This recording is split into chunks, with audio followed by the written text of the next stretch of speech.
I'm Jessica Matthews, president of the Carnegie Endowment. It's a great pleasure to be here and to welcome you to this event, which is to mark the launch of a really wonderful new book by Tom DeVal, who is a senior associate here at Carnegie and one of the world's foremost experts on the South Caucasus. I'm very proud to say that Tom has produced here what I think is a terrific book, and on one of the world's most difficult and complex subjects, and its publication could not be more timely. As all of you know by your presence here, there are any number of reasons why we ought to be deeply concerned with what happens in Georgia, Armenia, and Azerbaijan. And yet, with the exception of a few brief periods of the outbreaks of violence, like the Russia-Georgia war in 2008, the region is pretty much out of sight, out of mind, and far too little attention is paid. And yet, this is a crucible of conflict, this area. It is a key region in the relationship between Russia and the West. The location of three of Europe's most intractable conflicts and a vital energy corridor. And if that isn't sufficient reason to be concerned, I don't know what is. This book, I think, will shed terrific new light on what is a obviously important and unbelievably complex subject. About a year and a half ago, we decided, precisely because of its importance, to create a position here at Carnegie dedicated to the South Caucasus. We looked not quite worldwide, but pretty widely for the best person that we could find to fill it. And this was one of those rewarding searches where one name pops up at the top of everybody's list. And it turns out that you're able to lure him here, and so this was an enormously satisfying outcome for us to be able to bring Tom DeVal on board earlier this year. He hasn't disappointed in the Caucasus. An introduction, he's delivered a gem, and it's meticulously researched, insightful, beautifully written, and I think all of you will find it a terrific read. It's a great pleasure also to welcome Susan Glasser, the distinguished editor of the most insightful, creative, and interesting journal in our area, Foreign Policy, and an expert on this region who will be our moderator today. Susan, it's great to have you.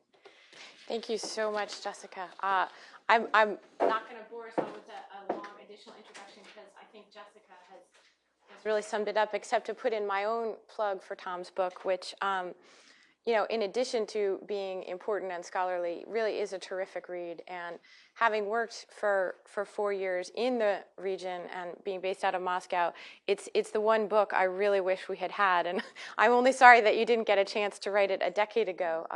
Maybe it would have all given us a lot more insight and understanding before some of these conflicts erupted. But it's just filled with priceless gems and the real eye of a writer as well as a scholar and an expert deployed against the region. And so all of you who haven't gotten it yet today, you should get it. I'm allowed to say that. He would be shamefully flacking for the book if he said that. Tom is going to give us a presentation today that really sort of hits on some of the main points, and I want to make sure that we reserve as much time as possible for all of your questions. Tom has a lot of what I think will be somewhat modestly controversial things to say on the subject of how we should think about the Caucasus in relation not only to its big brother neighbor next door, but also what is or isn't the U.S. interest in the region.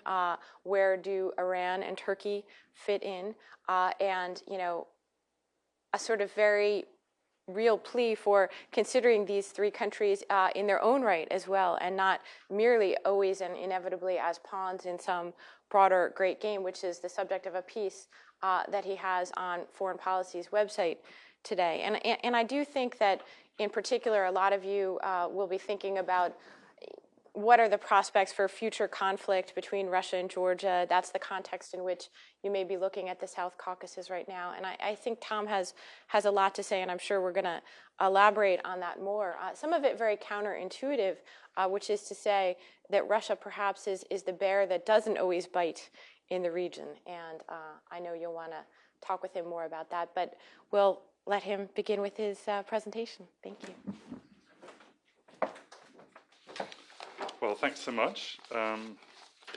This is the culmination of, this is the moment. You work on a book in the privacy of your study, and then suddenly it's not just a thing between you and the page and the keyboard. It exists in the world, and this is the moment that it exists in the world. So it's a very exciting moment for me, and I'd like to thank all my Carnegie colleagues, not only for bringing me here, thank you, Jessica, but for making this event possible, because the book was a pre-Carnegie venture, but I'm really touched by the way Carnegie has embraced it.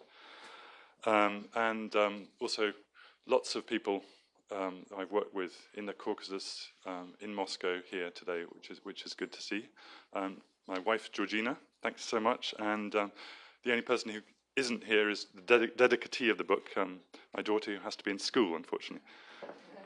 So what I'm going to do now is just give you about a half-hour presentation, which is my attempt to distill this quite long book into half an hour with some images to help us on the way, and really trying to focus on, I draw out some of the themes, but particularly this theme about how we perceive the Caucasus and perceiving it better, and understanding it better, and also, and this is very much my theme of the book, understanding it as a single region and not just disconnected parts. 20 years after the end of the Soviet Union, the South Caucasus, the countries of Armenia, Azerbaijan and Georgia, and associated territories between the Black and Caspian Seas, presents us with a sad picture. The map is still torn up by war. 3 de facto statelets, Abkhazia, South Ossetia, and Nagorno-Karabakh, are still in a twilight zone, separate from their Soviet-era parents, Georgia and Azerbaijan, but not sovereign states either. The region's 2 longest borders, between Armenia and Azerbaijan, and between Georgia and Russia, are still wholly or partially shut, while the nominally open borders are still bureaucratic barriers to free trade. Poverty and unemployment are deeply rooted. Hundreds of thousands of refugees are still displaced by war. Millions more work away from home as migrant workers, especially in Russia.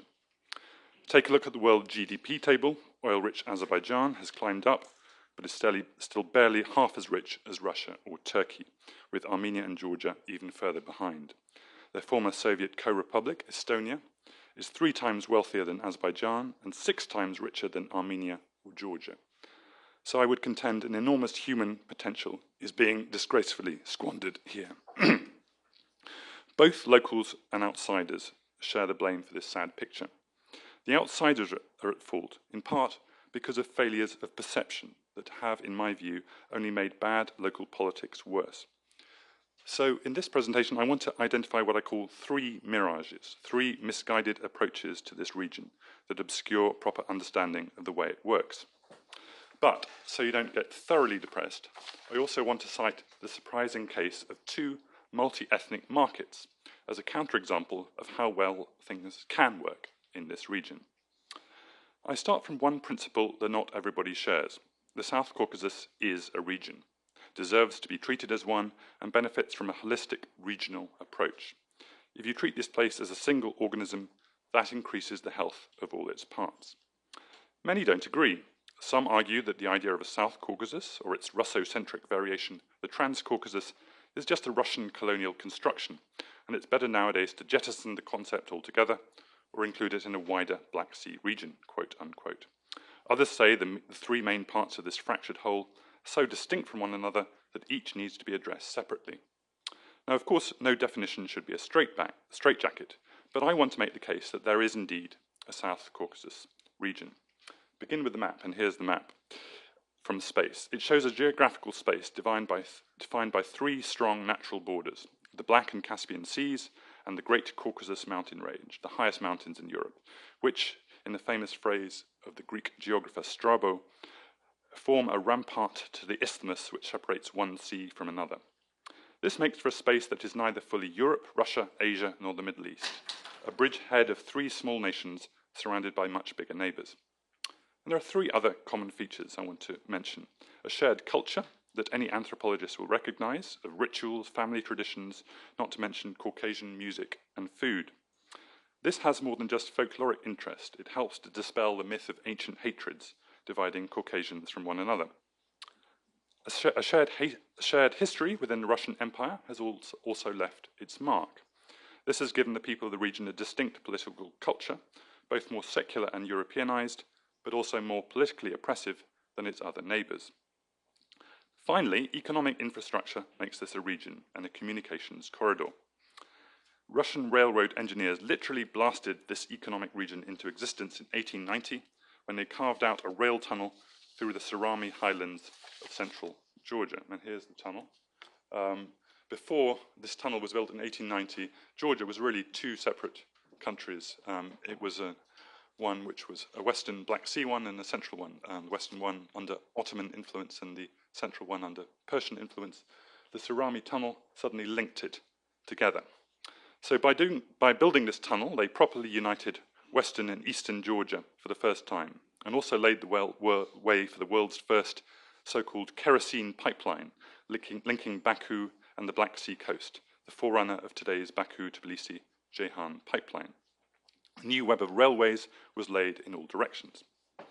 Now, this shared economic space is vulnerable, as was shown in 1905, 1918, 1992, and 2008, to cite just four examples. A disruption in Georgia hurts Azerbaijan and Armenia as well.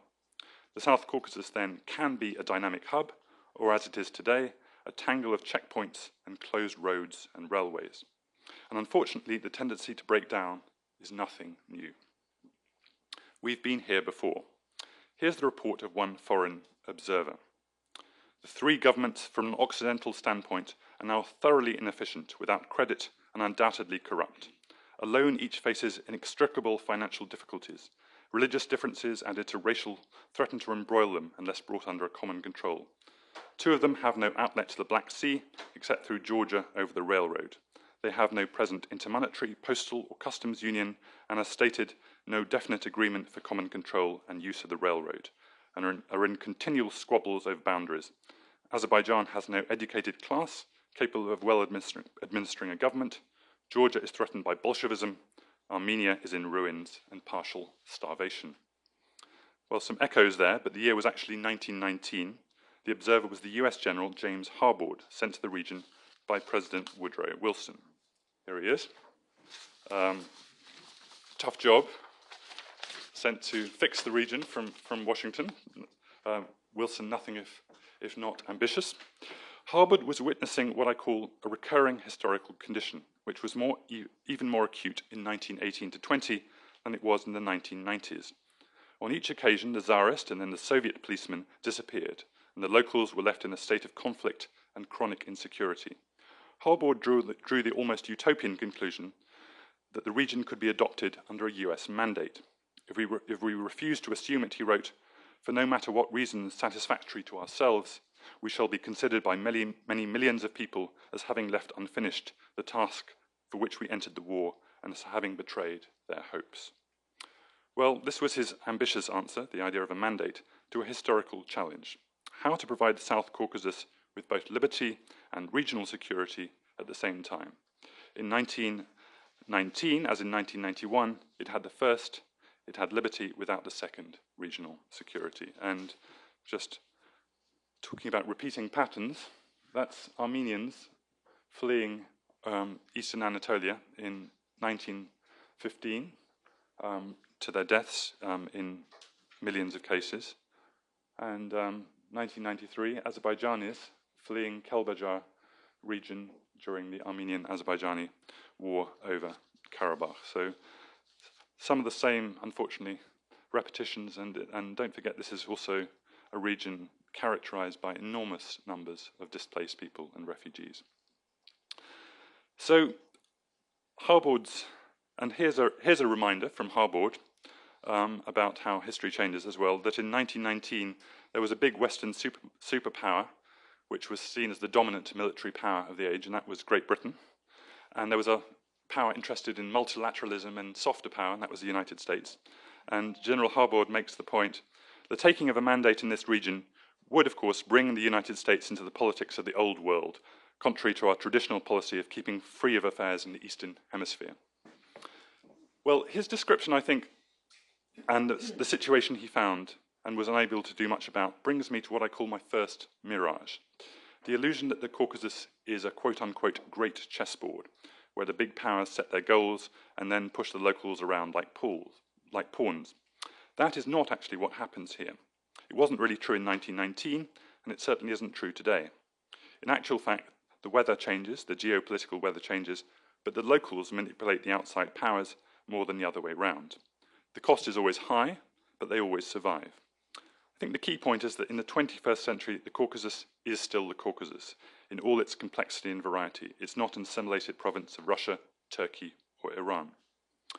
You could call it a balance of insecurity. Over the course of history, Armenians, Azerbaijanis, and Georgians, and others, have survived invasion and resisted assimilation. But the price of doing this has come in the form of Faustian alliances with other great powers. While what General Harbord saw was a regional rivalry in which, to protect themselves, Azerbaijanis allied themselves with Turks and British, Georgians with Germans and British, Armenians, Abkhaz, and Ossetians with Russians. By doing so, these small peoples inevitably ended up at war with one another and as proxies in great power conflicts. Now, in 1920-21, Bolshevik Russia, of course, conquered the region, but it didn't so much resolve the contradictions of the Caucasus as smother them, bringing an end to conflict through suffocating authoritarian rule. Then, as Soviet power faded in the late Gorbachev period, the pendulum swung again. In a close replica of the previous period, Abkhaz and Ossetians sought Russian assistance against what they saw to be a Georgian nationalist threat, and then newly independent Georgia looked to new Western allies to protect itself against a perceived Russian threat. In Soviet times, a conflict between Georgians and Ossetians would have been unthinkable. The two ethnic groups had the highest levels of intermarriage in Soviet Georgia, but the unhealthy dynamics of the post-Soviet era drove each to seek the protection of different patrons in Washington and Moscow. Eventually, in 2008, South Ossetia turned into the arena of the worst clash between Russia and the United States since the end of the Cold War. And two images of what happened. That's Skinvali after the Georgian bombardment. And this is Gori burning when the Russians bombed the city. So it's better to describe this picture not as a giant chessboard, but as a castle of dominoes, where the whole construction totters if you dislodge one piece. If you try and treat this region as a game of chess, everyone loses. This brings me to Russia and another mirage, that of the Russian bear looming over this region, ready to maul the small Caucasian peoples. This view is persistent, not least because many Russians still share it, but I believe it's highly exaggerated. Let me be clear about this. Russia is still the most powerful outside actor in the region, if only by default. In the 1990s, parts of its military meddled disastrously in the conflicts of the region. It now has troops in the town of Akhalgori, 30 miles from Tbilisi. My point is a different one. Russia's capacity to control events here is always smaller than it seems. The peoples of the South Caucasus have in fact spent 2 centuries cultivating the skill of playing off Russia quietly and getting on with their own agenda.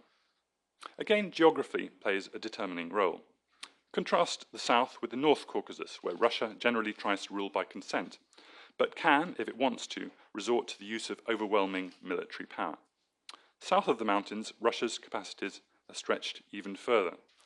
First of all, the physical barrier of the mountain range presents a formidable obstacle. The main road across the mountains, the Georgian military highway, was completed only in 1817, and still then was a narrow road, pretty much impassable to artillery, which at a stroke, of course, restricted Russia's military capacities in this region, and also, I think, restricted Russian migration to this region, because as in contrast to parts of the other Soviet space, like Kazakhstan or the Baltic states, the number of ethnic Russians in the South Caucasus is actually less than 2%.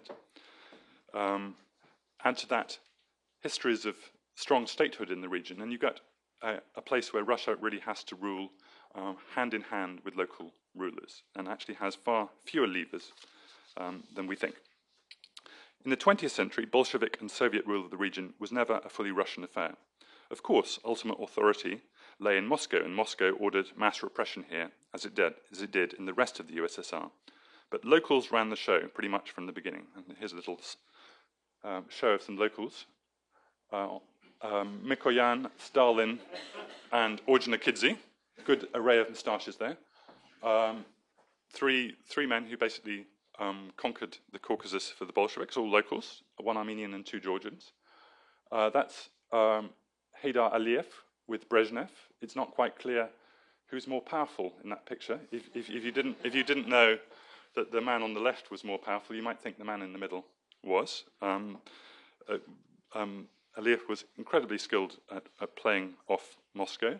And there's Shevardnadze and Gorbachev, again, another very powerful man. And note that the last two, Aliyev and Shevardnadze, were extremely good Soviet operators, fully loyal to the system, but then became basically the two men who then led independent Azerbaijan and Georgia and consolidated the independence of Azerbaijan and Georgia. So again, these local actors are extremely shrewd operators. So Russia has very few levers to pull here. In 2008, many Western analysts saw the August War as evidence of Russia's neo-imperialist plans for domination in the South Caucasus and the near abroad in general. In actual fact, since then, a different trend has been in play. Having lost Georgia, Moscow has spent much of the last 2 years offering incentives to Azerbaijan and negotiating hard on the Nagorno-Karabakh conflict. Even, I would say, Russia's recent consolidation of a military alliance with Armenia cannot disguise a long-term strategic retreat from this region. The local players, including the Armenians, prefer to have multiple partners and not just one. In other words, Russia is slowly adjusting to living with a neighborhood where it's one of several international players. As such, it's relying more and more on economic tools to retain influence. A point that Sergei Makedonov made recently, a very good one, Russia is actually still heavily invested in Georgia. Georgia is still getting Russian gas. So despite the enmity on a political level, there's actually plenty of Russian business still in Georgia. So why the misunderstanding about Russia? Well, partly, of course, historical distrust. But also, I believe, because Abkhazia and South Ossetia are special cases and exceptions to this rule of diminishing Russian control. Both territories border the Russian North Caucasus, and in the 20th century, both looked to Russia as a counterbalance to the perceived threat of Georgian assimilation. Ordinary Russians have strong associations about Abkhazia as they do about a few places. In fact, the only other place I would say is Crimea. Now, have a look at this picture. Abkhazia in the 1970s, if you mention the word Abkhazia, that's the beach in Putsunda. I think that's what Russians' main association would be. It was pretty much their favorite holiday resort. In the book, I actually have a section called Soviet Florida, which talks about Abkhazia. Both Abkhazia and South Ossetia accepted de facto Russian control in 1992 and 1993 as a de facto price for secession from Georgia. Even here, though, I would say Russia is more vulnerable than it looks. In the cold light of day, Moscow has stored up new problems for itself by recognizing the two countries as independent, the two territories, maybe I should say, as independent in 2008. This recognition policy has stirred up discontent in the North Caucasus. Other states have not followed suit. Russia has bitten off perhaps more than it can chew here. So the Russian bear is something of an illusion, a prickly, unpredictable beast, certainly, but not an all-powerful one, and one with whom others can do business in the South Caucasus. I do believe it's now possible, for example, that Russia and the United States to do business over the Karabakh dispute and to come to an agreement on a shared security structure for that dispute. In the long term, I believe a truce is also possible over Abkhazia and South Ossetia. The reason for that is chiefly in two words: North Caucasus. Russia cannot stabilize the northern side of the mountains on its own, but eventually needs the help of Georgians, Abkhaz, Ossetians in the west to do so. A deal over South Ossetia, which was always economically part of Georgia and is linked to Russia by just one tunnel through the mountains, is certainly achievable. Now turning to the west. Western Europe and the United States have probably rediscovered the South Caucasus only in the past 20 years, sometimes with great enthusiasm. This enthusiasm, though, has its downside. My third mirage is the perception of the South Caucasus as an area of great Western strategic interest. Paradoxically, I believe, this kind of talk can actually do more harm than good. Again, I want to be properly understood here. In energy terms, the South Caucasus is indeed an important transport corridor for Caspian Sea oil and gas.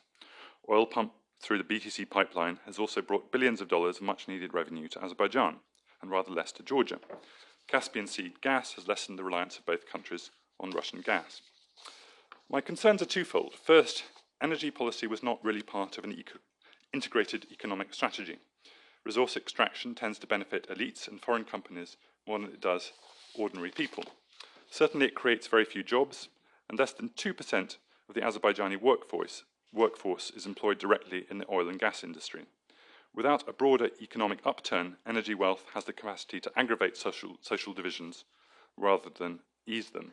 Here's a picture of modern-day Baku, which you could say is a success story, a kind of new Dubai on the Caspian, but also, if you look at the rest of Azerbaijan, much of it is still living in great poverty. Secondly, too many Western policymakers treated pipeline policy as a big strategic game. In the 1990s, several new Caspian enthusiasts allowed themselves to believe in extravagant claims about the oil resources of the Caspian Sea, comparing them to those of Kuwait or Saudi Arabia. These claims later turned out to be highly exaggerated. A pair of unhelpful metaphors made things worse by winding back history. The image of a new Silk Road stretching from Central Asia is a pretty one, but it conjures up a medieval era of pre-modern principalities before Russia was involved in the region. And the idea of a great game, next slide, comparing the new interest in the South Caucasus with the struggle for influence between Tsarist Russia and Great Britain in the 19th century, cast the locals as passive objects, not subjects, and Moscow in the role of a deadly rival. And this is a famous cartoon from Punch magazine, and the caption underneath it actually said, this emir says, "Save me from my friends." In retrospect, grand strategic ambitions for the region ran ahead of a more sober assessment of its place on the European energy map and its economic needs. The second grand strategic vision imposed on the Caucasus was that of NATO expansion into Georgia. The issue is not, I would stress, Georgia's right to join NATO, and I do acknowledge that the Georgian public voted for this by a good majority in a referendum. The issue is whether active pursuit of this was a good policy for either Georgia or NATO, and I believe it's now clear it was not. The plan did not improve Georgia's security. The alliance was not ready for a country with undeveloped armed forces and weak state institutions, as well as, crucially, two unresolved conflicts on its territory in which Russia had a declared interest. In 2008, the Russian leadership said the move was a threat, and the Abkhaz and South Ossetias turned even closer to Russia to be their protector, widening the conflict divide. In mid-August, when the conflict with Russia had played itself out, Georgia was left with neither Abkhazia and South Ossetia nor a membership action plan for NATO. Far better, in my view, than this kind of rhetorical and selective strategic engagement would have been more focused, lower-level investment in institution building from below. That would at least allow the locals to make sober assessments of their own capacities, what they themselves should ask from Western patrons with limited attention spans. This leads me to the paradoxical conclusion that a healthy dose of strategic insignificance would be no bad thing for the South Caucasus.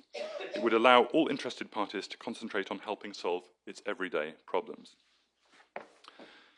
The many problems of the South Caucasus are linked, I would contend, and cannot be solved in isolation. A rethink of policy towards this region should begin with Dwight Eisenhower's recommendation: if you can't solve a problem, enlarge it. To calm its security problems, the South Caucasus would be well served by some kind of truce between the latter-day great powers, in which they accept the interests of the others so long as their intentions are not hostile. That covers Turkey. Sooner or later it must include Iran, which has an ancient historic interest in the region.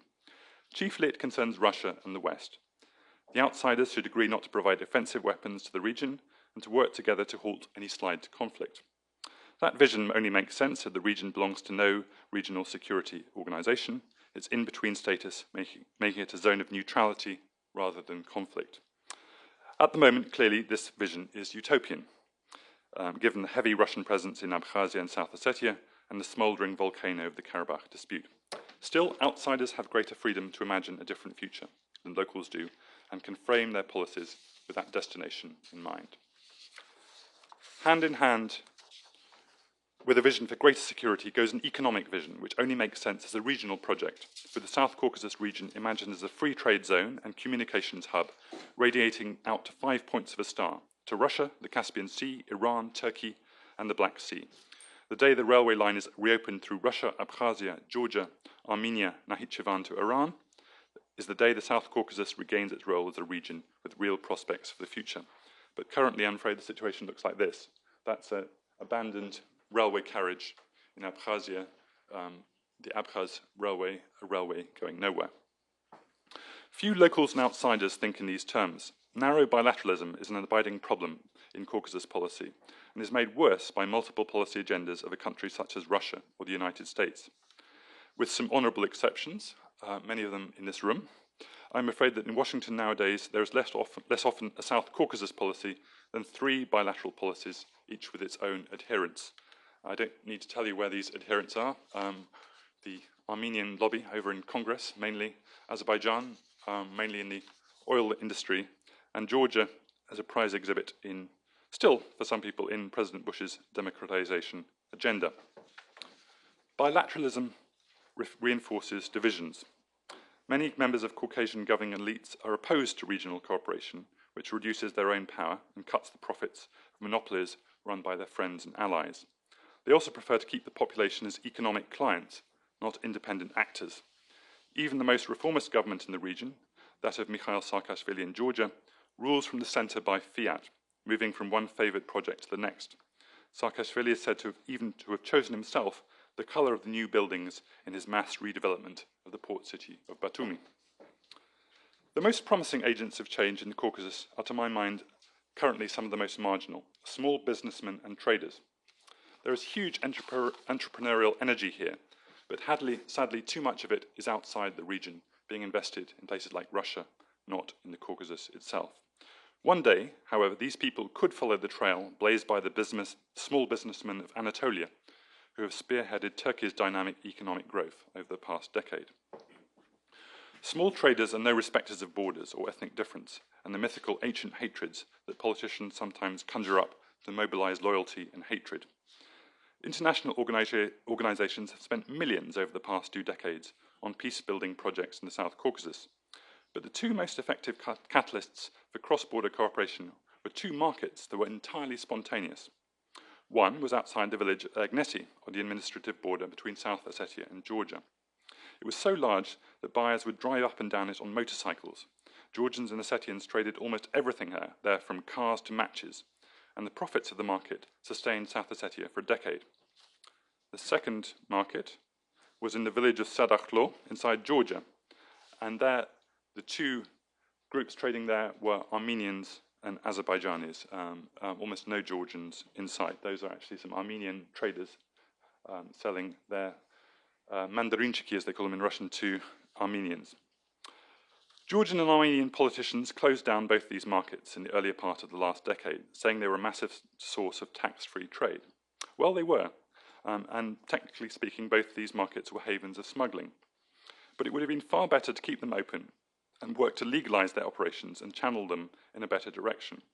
As it happened, the closure of Agnesi in 2004 reoriented the South Ossetian economy away from Georgia towards Russia, setting South Ossetia on a path of division and conflict. The closure of Sadakhlo shut down a place that had vaccinated thousands of Armenians and Azerbaijanis against the virus of ethnic hatred. Despite its exterior of nationalist unanimity, the lesson of these 2 markets is that under the surface, the Caucasus is still a place of dynamic individuals. So, if the great game strategists want to make a positive difference here, my recommendation to them is that they consider retraining as small business consultants. As for Western policymakers, I believe they should ask themselves 2 questions every time they decide to intervene in the South Caucasus. Is my action helping to open borders and free up a blocked region? And does it empower ordinary people and not just governments? There is enough local talent here. It's just a matter of mobilizing it to break down barriers and not entrench them. Thank you.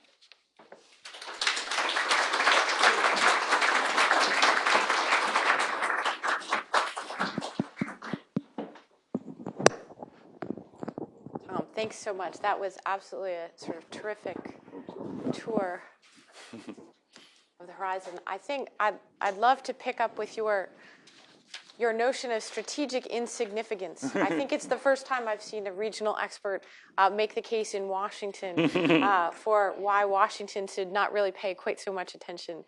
Different kind of attention. Exactly. I wonder if you can sketch out a little bit more for us on this notion of strategic insignificance and how it might or might not affect the prospects for resolving these conflicts that have been festering in the region for so long. You also talk about, an arc of instability really that is hung over the region for decades. And I wonder, when you look at the really unresolved nature of the standoff in Ossetia, when you look at Abkhazia, when you look at Nagorno-Karabakh, and whether they all stand the prospect of remaining as these frozen conflicts, how would Russia and the United States pulling back, in a way, from the region improve the prospects for peace? That seems a very counterintuitive notion. Well, I suppose my starting point as someone who's spent so much time in this region and deliberately identifying those markets is that if there's some kind of truce, whatever you want to call it, security architecture, stability in terms of the security situation, these people get along absolutely fine. It's when there's some kind of breakdown in the security arrangement, then the divisions happen. But the Eghneti market, Georgians and Ossetians were trading there every day. A lot of intermarriage there, as I mentioned before. So it's if we can find some way of looking at bottom-up, a truce at the top between sort of call off the great game, as your editor very elegantly called my piece in Foreign Policy, call off the great game, a truce at the top, and then you find that actually on the ground, people, their self-interest is mainly economic. They want to trade with one another. They don't want conflict. So it's about fixing, drawing back from the antagonism which has traditionally plagued this region, and looking at some more bottom-down and regional engagement. I suppose that's my thing. Mm-hmm. Well, I think that's one of the real powerful aspects of the book, is your ability to marry sort of the ground truth and your reporter's eye really with that of your scholarly and the historical background. You were just in the region a couple times earlier this year and went to Nagorno-Karabakh. How does it look from there? What are we missing from here when we think about, we talk about terms like frozen conflict, we talk about, the Minsk group and that sort of thing. What does it look on the ground after literally, more than a decade of legal limbo? It looks bad, and that's what my gloomy introduction was about, that. And actually, I have a personal mission to try and ban the use of the word frozen conflicts. I think people called South Ossetia a frozen conflict, and then it was hot. It actually unthought. I prefer the phrase smouldering conflict. Mm-hmm. And I'm afraid Karabakh is very much a smouldering conflict. There are bad shooting incidents on the ceasefire line there between Armenians and Azerbaijanis, and also feeling when you go to Karabakh, which is now 100% Armenian, that they are closer psychologically to Glendale in California than they are to the Azerbaijani villages on the other side of the line. So something has gone badly wrong, that these divisions, people who actually have many ways of getting on, have been drawn on the map. And I think Karabakh, and particularly that ceasefire line, is something we should be watching. Mm-hmm. Yeah, I was really struck by that in your introduction today, that you sketched out really a sort of post-Soviet history for this region that has been one of greater division and a land of checkpoints and railroads that don't go where they're meant to go, rather than sort of resurgence of viable nation states and that sort of thing. What are some of the surprises when you think about your own beginnings of your engagement with the region, and then looking at what's happened over the last couple of decades? What are 2 or 3 things that stick with you the most, that when you first encountered Georgia, when you saw the Soviet Florida versus today, you probably didn't imagine fighting at the Bikini Zone? Yeah, I mean this is the scary thing. I've now been, as a Caucasus reporter, I've now been to, I guess, 3 places before war happened. Chechnya was the first, Abkhazia second, South Ossetia the third, where you see it before war happens, and then the place gets overtaken by war, and you realise that this, the fragility of the place, and also, and I'm very much not a determinist here, that these conflicts didn't need to happen, that they could have been handled differently, and that's what's so depressing. And the other thing that I constantly observe in this region is that people have a kind of twin track. The same person you talk to, and they're very aggressive about some other ethnic group, and then they relax a bit. You've been talking for an hour. They relax in your company, and suddenly the completely opposite narrative appears. My favourite example of this was the Azerbaijani general, who I interviewed, who was just, there was almost blood foaming into his mouth as he talked about the Armenians, about how we're going to drive them out of Karabakh, and we're going to drive them out of Zangezur, which is part of Armenia. And then we had a chat, and then he sort of said, "Oh, you're off to Yerevan? Well, you must give my greetings to my old friend. I think he's now chief of the general staff. We're in staff college." And suddenly, the other side of the same personality emerges, and so it's about, I suppose, engaging with these people is clearly you've got to engage with their rhetoric, but you've also got to seek out the other person who's hidden in there somewhere as well. Mm-hmm. That's an important point. Now, it's sort of outside of the scope of the book, but I wonder what your sort of quick comparison is between the conflicts of the South Caucasus and what's happened over the last decade in the North Caucasus. You read every day of new incidents, not only in Chechnya, but really increasingly outside of it, in Dagestan and the like. Do you think that there's any commonality to these conflicts at this point, or are they really having a very different and very Russian narrative in the North Caucasus? I should make that. Well, I think it will have to be a standard apology in these presentations. That although the book is called The Caucasus, it's actually about the South Caucasus. I did discuss this with my publisher, but they were very clear. They said the South Caucasus introduction won't sell us so many copies. So I have written about the North Caucasus. You can buy my book on Chechnya if you want that. But certainly, I do believe these are quite different worlds. They intersect. They intersect in Abkhazia and in Ossetia and a bit in Dagestan, but they are different worlds. The North Caucasus has no real tradition of independent statehood. Much more Islamic, less modern, and clearly an area of Russian strategic interest in the way the South Caucasus simply isn't. And I think what we're seeing at the moment is a divergent narrative. I think there always has been, actually, a divergent narrative. The same Russian governor, Vorontsov, who was fighting the Chechens and exterminating them, was actually, having dinner with the Georgian nobility every night and restoring their rights. So there's definitely two different narratives there. I think the North. This is one reason why I say it's actually possible to engage with Russians on the South Caucasus, because they need some help in the North Caucasus. I think they've lost the North Caucasus. They don't really know what to do. They've tried policies, some of which have been pretty much, genocidal, for want of a better word. They're now drawing back from that. But clearly, the hearts and minds of the people of the North Caucasus have gone in a different direction, and it's all about stabilizing it, and it really needs some kind of economic stabilization is the only way to do that, but they don't really have the tools to do that. So I think there's very different things going on. Mm-hmm. Aside from what's happening right now in the North Caucasus, you mentioned Nagorno-Karabakh. Is that the potential flashpoint of your greatest concern right now in the region? You look at Abkhazia, you look at Ossetia. Do you see the real prospects of the smoldering flames reigniting anytime soon there? Well, Abkhazia and South Ossetia, are off the agenda for the time being. The Russians have just, blanketed the region in troops. I think, as I said, there's actually more prospects for a long-term agreement than we can perceive now. Karabakh is much more worrying. We've got a resurgent Azerbaijan, much richer each year from oil revenues, spending literally billions each year on the military. We have a ceasefire line which runs for more than 100 miles with trenches. It's a bit like the First World War. Sometimes the trenches just 40 yards apart. Armenian and Azerbaijani soldiers on either side sniping at one another. And basically the only reason that ceasefire holds is a kind of consensus that it would be a bad thing to start a war. But that consensus could change, and we have to be worried about that. Mm-hmm.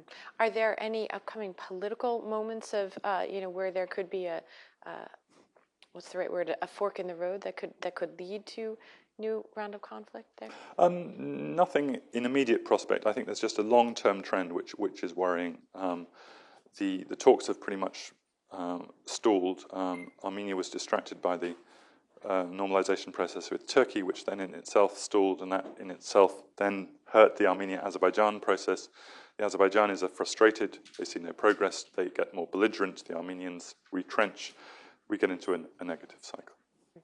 So, since you have joined us in Washington, I'm really curious to get a sense from you of what what are the most common misconceptions here, about the region. I'm sure you must get questions all the time about Georgia, about Saakashvili, about why the conflict started. But what are 2 or 3 things that leap out to you that the Washington policy world doesn't really understand about this place?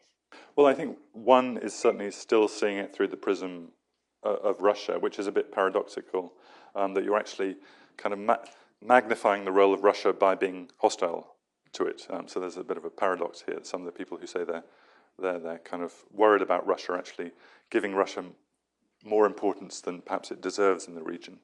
I think Washington, still has a lot of people who still think about Russia perhaps too much in too negative terms. I mean, I certainly have my problems with Russia. I think and I've certainly seen some terrible things it's done. But I think we're not focused enough on Russia's limitations, Russia's weaknesses, Russia's reasons to cooperate.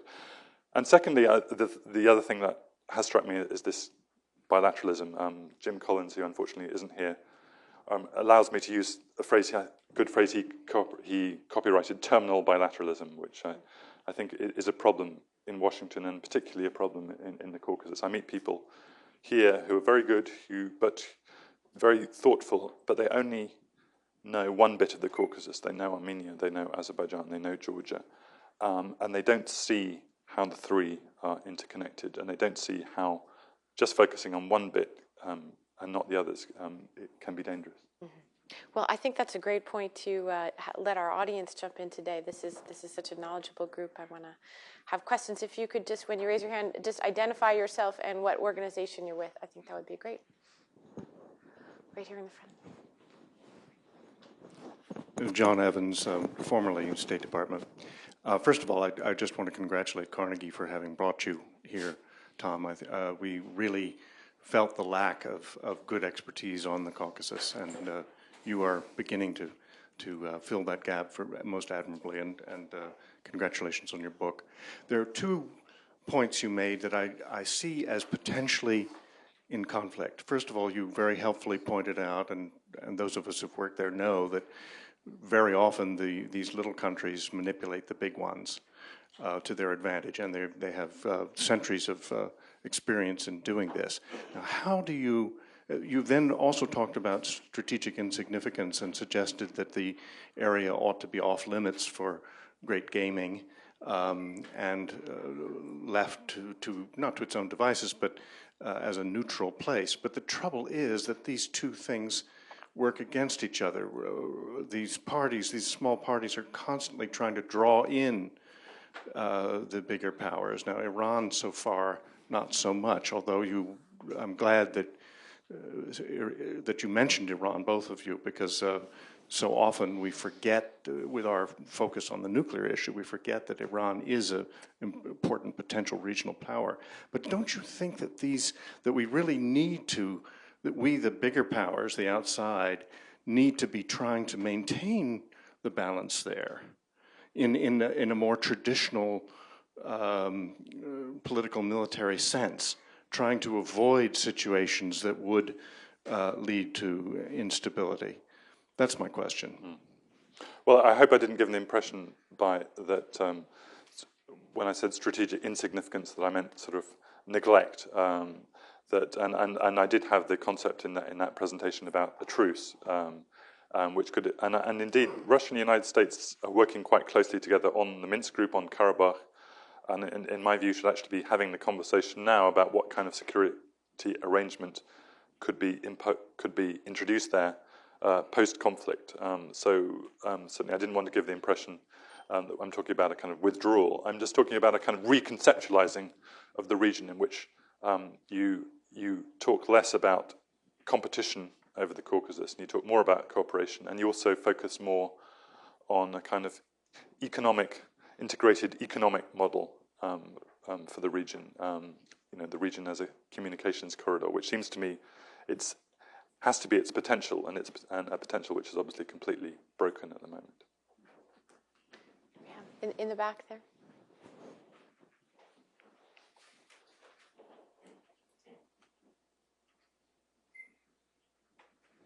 Toby Davis, U.S. Department of State. Thank you very much for an excellent, excellent book. Could you please elaborate on the reasons why Russia might want to cooperate with the U.S. and all the regional powers to come up with the security architecture or way of handling the region, all the players in the area? Thanks. Well, I think there's definitely multiple Russias. There's a Russia which definitely does have sort of neo-colonialist dreams of the Caucasus. I think that Russia was stronger in the 90s than it is now. And I think there's still a divide within Moscow about Abkhazia and South Ossetia. I think we pretty much know now that the foreign ministry was against it. Is Sam Sharap here? Sam could tell us, but he can correct me if I'm wrong. But he actually when at the Valdai Club, Putin was actually making comments about Abkhazia and South Ossetia, which were much softer in tone than previously, saying that a deal can be done in the future. All of which leads me to say that there are certain NATO expansion is a Russian red line, whether we like it or not, and fortunately. In my view, fortunately, NATO expansion is now off the agenda. So if we are looking at a more neutral Caucasus, more demilitarized Caucasus in the long term, then I think there is prospect for cooperation. And again, I come back to the issue of the North Caucasus, that actually Abkhazia and South Ossetia both border, and Dagestan, and Azerbaijan bordering Dagestan, all border the North Caucasus, and Russia at some point is going to need some more help in stabilizing that region and getting economic investment into that region, all of which leads me to think that there are good reasons we can work with the better half of Russia on this region.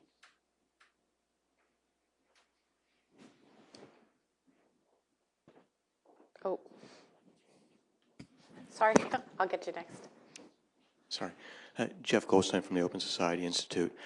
Tom, in your presentation, you didn't have a lot to say about the domestic political situations in the Southern Caucasus, and yet, to return to your comparison to Estonia, I would say that in the political dimension, the South Caucasus perhaps comes off even worse than they do in the economic dimension. So I guess my question is, to what extent do you see the failures of democratization in the region and the failures to resolve the conflicts and the security issues as being interlinked and mutually reinforcing? Great question. Very good question. I think, but maybe I just have a very short answer. Yes, they are reinforcing. I think this kind of conflict definitely begat a very kind of authoritarian way of thinking in this region, which in turn gave birth to more conflict, and the way that these countries are very closed off in many ways from the outside world, with closed borders and so on, I think reinforces. But I see the political and economic very much linked to the fact that the vertical, the classic post-Soviet vertical of power in these countries is both economic and political. It's about a political class who've also, in many ways, captured the economic resources and don't want to let it go and want to share it out only with their friends.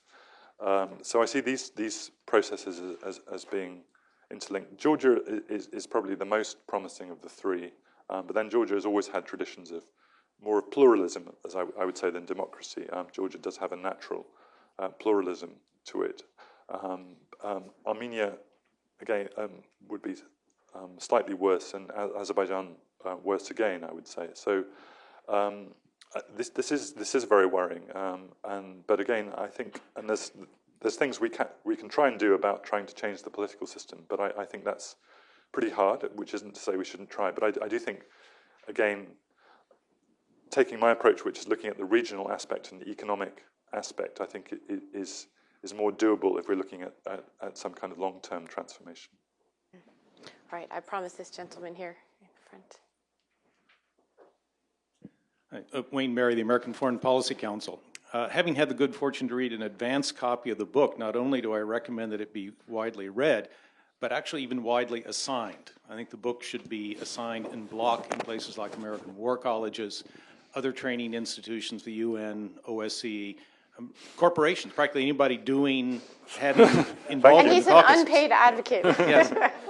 I mean, partly because it fills a yawning gap that I'm not aware of any other text in English that even remotely compares. Adnaka.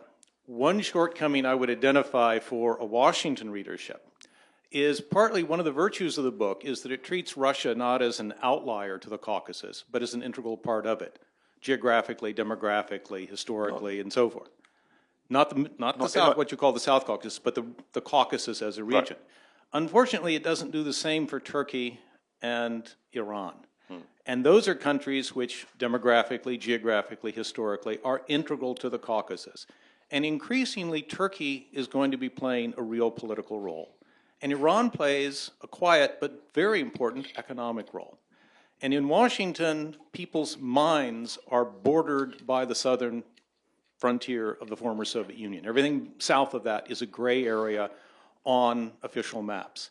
And I've been in many an official meeting in which people express genuine surprise and even an irritation that Turkey or Iran even expressed a view on an issue involving the Caucasus, as if they were the distant outsiders rather than we.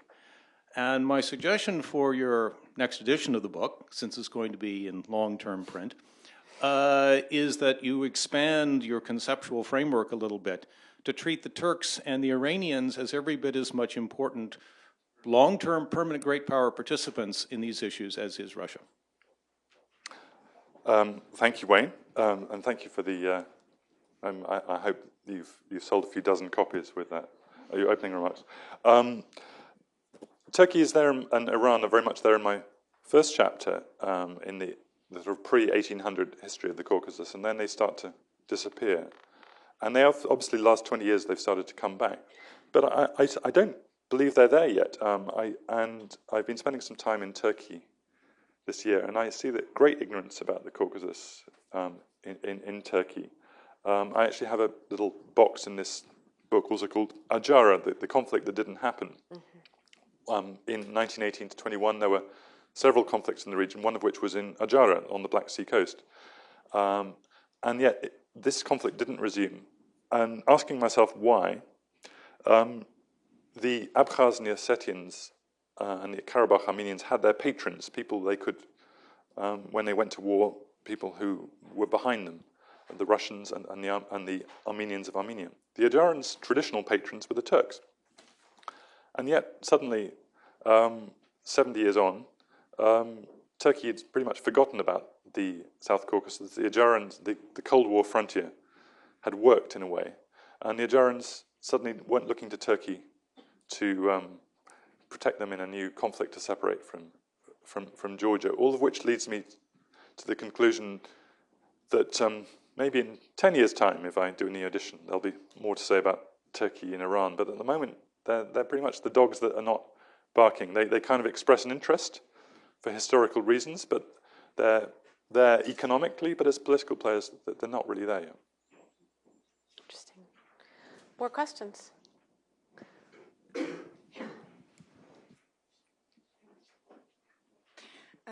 I'm Veronique from Public International Law and Policy Group. Thank you very much for this excellent and precious presentation. My question is, what do you think of Russian strategy of declaring South Ossetia and Abkhazia's independence just right after the war of 2008? Thank you very much.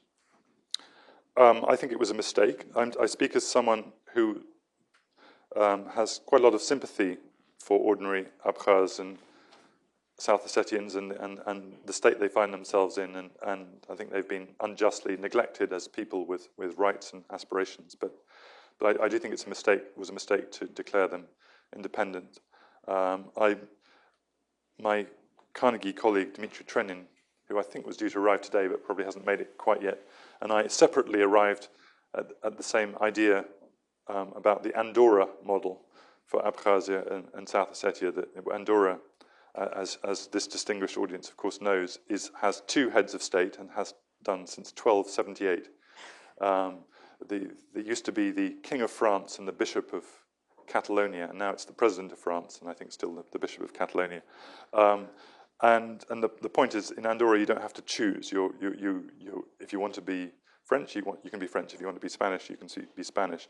I think some kind of model whereby Georgians are allowed to return, but the peoples of those places are allowed to express a dual allegiance, either to Russia or to Georgia, and possibly have some kind of nominal sovereignty of their own, is probably the best long-term solution to those problems. But I think Russia declaring them independent, I think just made things more complicated and didn't actually make them more sovereign than they were before. Yes. Hello, I'm Emil Sanamyan with the Armenian Reporter. Thank you, Tom, for the presentation. I wanted to ask you to draw maybe some parallels that might not be necessarily the region of your expertise or something that you have studied, but probably you have looked at it, is the Balkans. Coming back to U.S. this summer, I was on a plane with a woman from Croatia, and she explained her regional dynamic and how, the Croatians dislike the Slovenians and hate the Serbs, and have all kinds of attitudes about different people. So if we look at the Balkans today, it seems to me that might be the picture of the Caucasus 10 years from now, maybe 15 years from now. How do you compare those two regions? Is that the dynamic? Do you see that kind of a lag? Is it something we're going to see in the Caucasus in 10, 15 years? And what's the best way to manage these real issues that unfortunately divide different groups in the Caucasus? Well, I think you've kind of know by now that some of my recommendations, which is to work on the regional level and work on people like small business, which is why I drew the parallel not with the Balkans but with Turkey, which used to have an economy controlled by these large corporatist oligarchic structures, and then with the last 10 years, the AKP empowered all this small business class who suddenly have been incredibly dynamic. I think something like 20% of the world's denim is made in Anatolia now, something extraordinary. So that's certainly one aspect to look at. I think why the Balkans is more stable, I think, is clearly that the European factor is there, that Europe eventually, and much too late, decided that it couldn't afford not to stabilize the Balkans and invested the resources and put in the troops and the policemen there. And you put on the balance the 6 OSCE observers monitoring the Karabakh ceasefire line and the sort of 40,000 troops who were in Kosovo, and you see the difference of priorities there. And clearly, I'm not asking for 40,000 troops in Karabakh. I don't think anyone would approve that, but clearly there's got to be an increase in commitment from Europe, if only out of a pure, narrow self-interest that they don't want to see new conflicts there. So I think, but we look out at Brussels and we see that it's still very much in an introspective mood. The Lisbon Treaty was supposed to get a new, more dynamic Brussels. It hasn't done that so far. My hope is that Europe is the sort of like is the tortoise in this race, that the Russia and the US are the hare, and that Europe is the tortoise who will eventually catch up and take over, because clearly it is, I think, European Union has to be, by example and by investment, has to be the player that we want to see more of in this region. Great. Jessica. Jessica Matthews. I want to follow up on this question, and because I've been puzzled listening to you whether I need to think of this as another Balkans in terms of the tendency towards fractionalization and conflict, or whether the default position here, as you described it, is if you take away the outside powers, in fact, everybody gets along fine. Is it like the Balkans, or are you saying it's exactly the opposite? I thought I heard both. Well, I mean, I don't know the Balkans but I believe probably that ancient hatred's a bit of a myth in the Balkans as well. I mean, that Sarajevo was a model of good coexistence as well in the Balkans, and it was the breakdown of the Yugoslav security structure. I can see Dick Miles at the back there, who knows both. Maybe he can give us I'm sure he could give a better answer than me on this.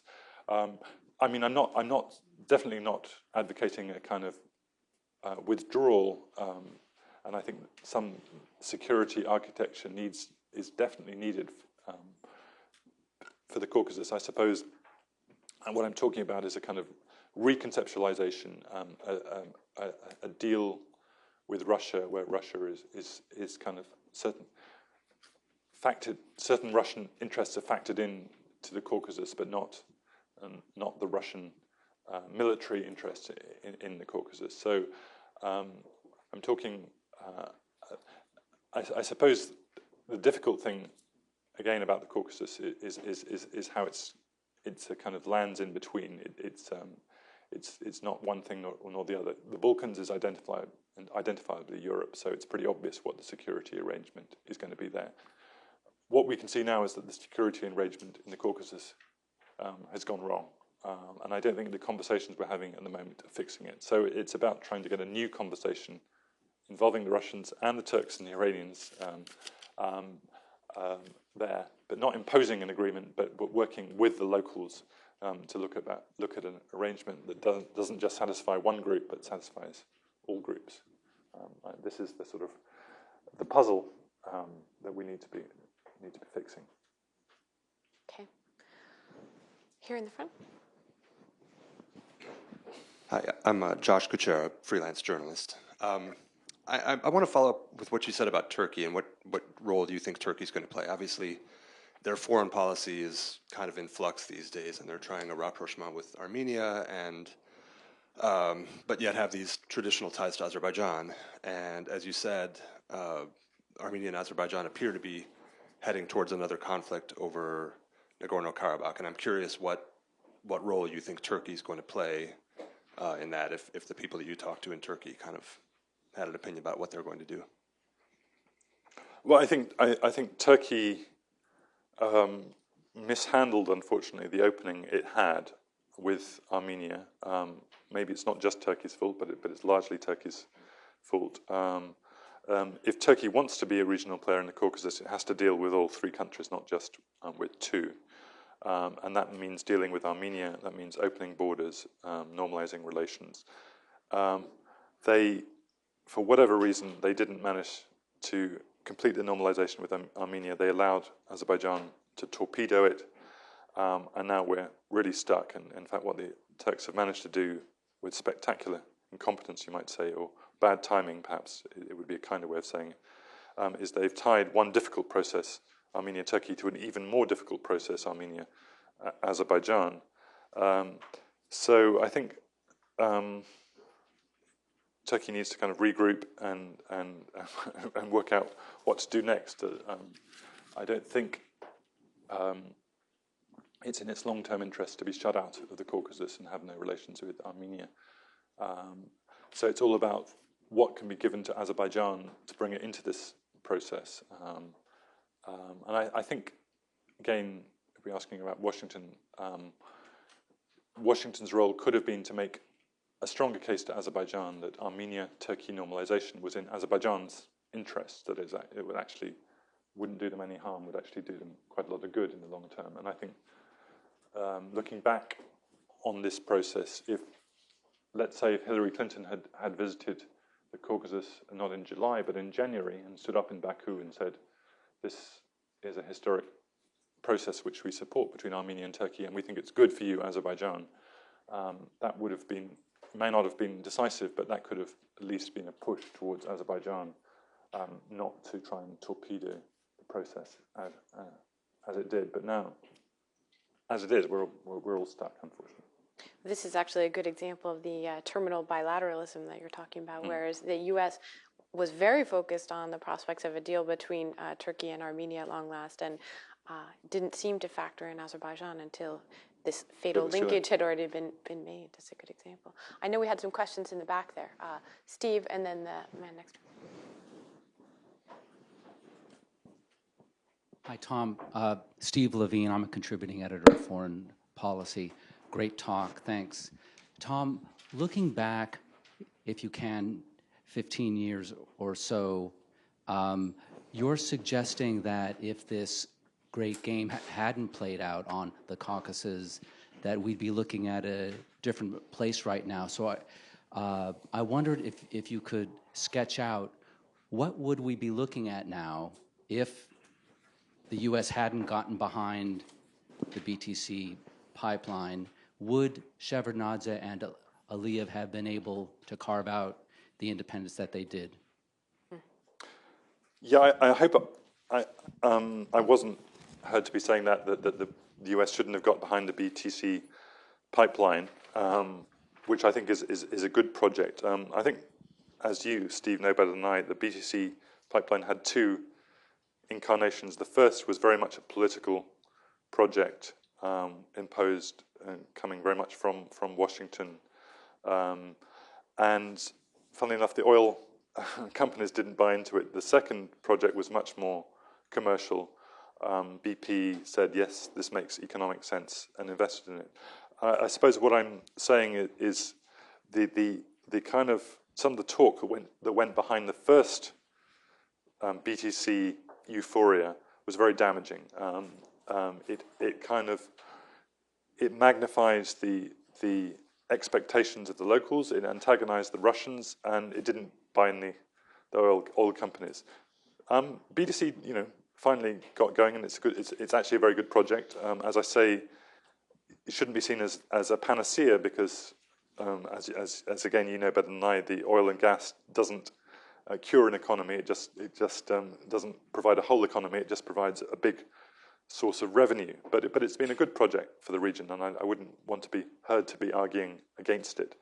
I just think, again, if we look at this concept of two Russias, that this great game talk really was speaking to the Russian bear rather than the Russian businessman, and we should have been talking to the Russian businessman. And maybe the Russian businessman is now emerging anyway, but the conversation went very bad at one point.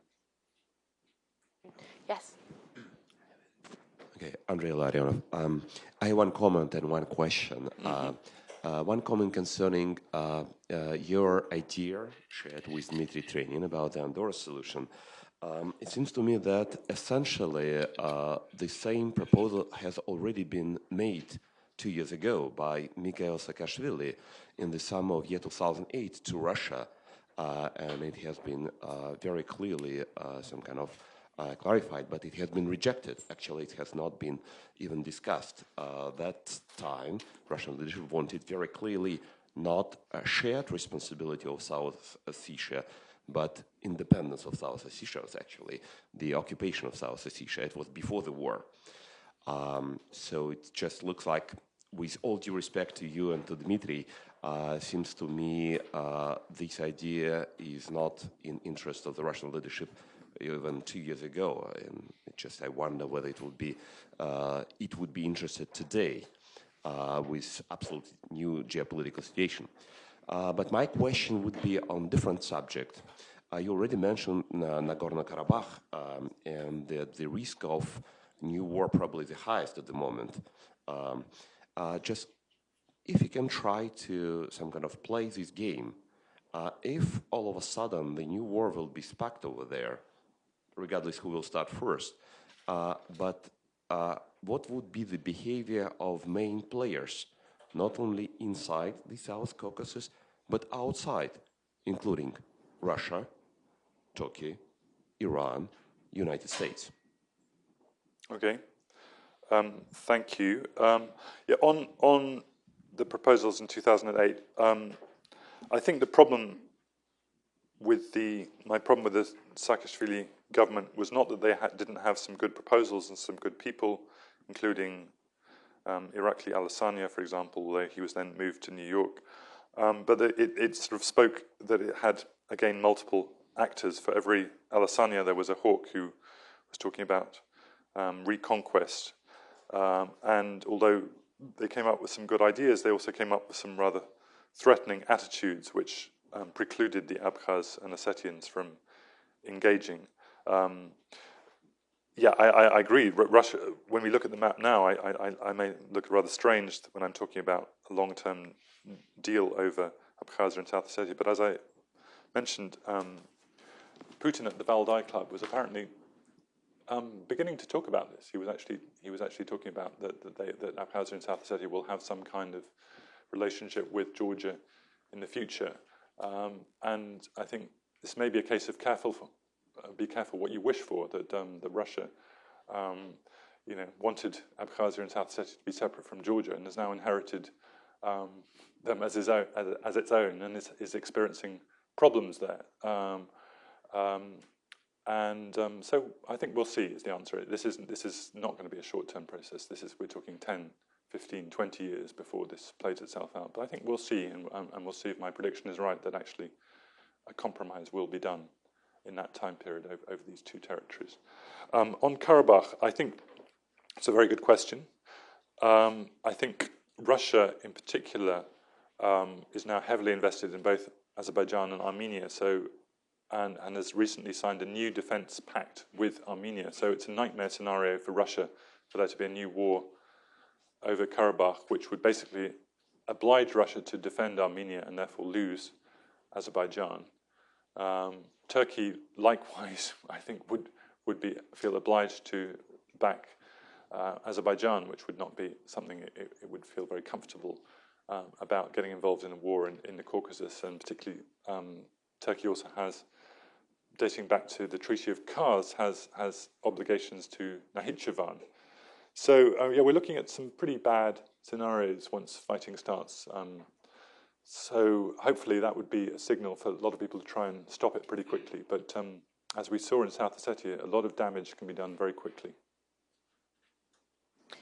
I think we have time for just about one more question. So we'll get one more person, or she's already gone, so.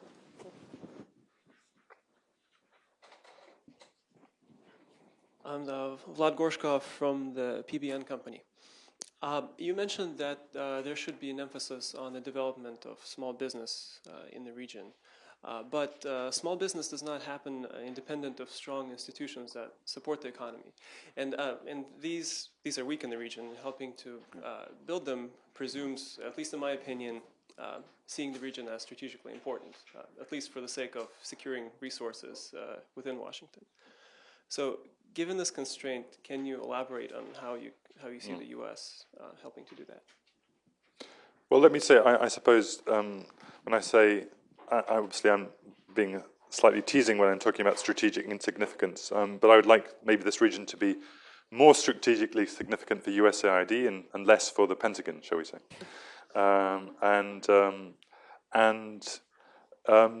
It's a small region, so money does go longer than it would in other places.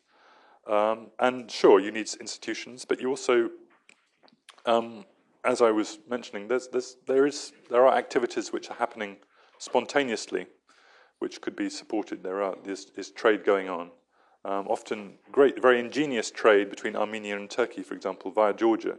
No one sat down and wrote a business plan for it or a proposal for it. It actually just happened spontaneously. The Armenians and Turks found each other and managed to trade via Georgia. So if customs rates could be brought down, if those borders could become more transparent, that would, at a stroke, empower those people. They would become richer. More of them would come home from Russia. So these are the sort of small incremental steps I'm talking about, which I'm sure foreign donors can do a lot to promote.